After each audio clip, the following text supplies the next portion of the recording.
Hey guys, I'm Nisa Homey. Today I'm sharing a quick pulav recipe ideal as a meal for lunch or for dinner in your weight loss journey. So let's get started with the recipe. I'm heating my kadai with 1 to 2 tablespoons of wood-pressed groundnut oil. Instead of wood-pressed groundnut oil, you can use any locally sourced wood-pressed oil of your choice or even A2 desi ghee. Once the oil is heated, I'm adding in 1 tablespoon raisins and allow the raisins to get lightly roasted and puffed up. Once the raisins are lightly roasted, remove to a plate. Add in 1 tablespoon cashew nuts and allow the cashew nuts to get lightly roasted. Once the cashew nuts are lightly roasted, remove to a plate. Keep the roasted raisins and cashew nuts aside. Add in half teaspoon saunf, 1 bay leaf. Add in the spices, 1 inch cinnamon, 5 cloves, 5 cardamoms lightly crushed, half of a mace.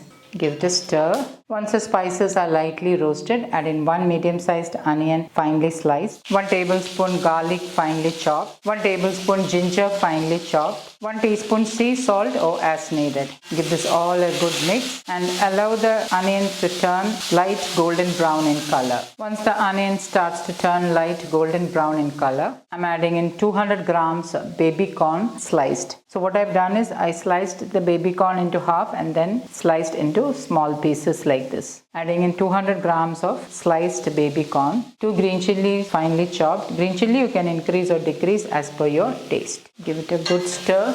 Add in 2 splashes of water. Cover with the lid and allow the baby corns to get cooked on low flame. While the baby corns are getting cooked, a word about the rice I'm using in this recipe today. This is 3 cups of cooked illipaipoo chemba rice. Illipaipoo chemba rice is an indigenous variety of rice which is high in B vitamins, especially B1. Also note that this rice has been cooked and cooled in the refrigerator. Cooling rice in the refrigerator helps to increase the resistant starch in the rice. You consume it helps to bring down the glycemic index of the rice.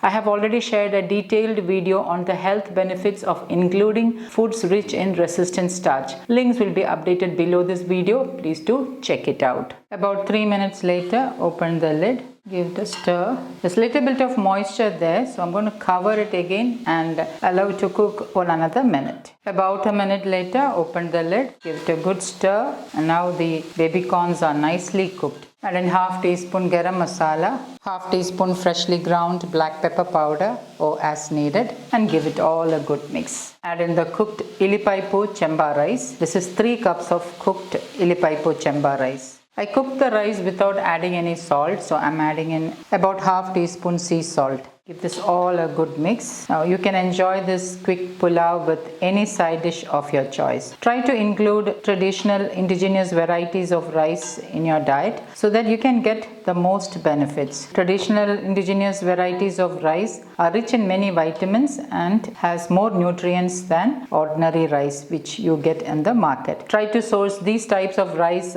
locally or from organic farmers. Since the rice is slightly cold, you may need to mix it for about 2 minutes so that it is evenly heated up. You can make quick rice dishes like this if you have some leftover rice stored in the refrigerator. The other plus point is that you get some resistant starch when you are using cooked and cooled rice. And once everything is nicely mixed and the rice is heated up, turn off the flame. Squeeze in half a lemon.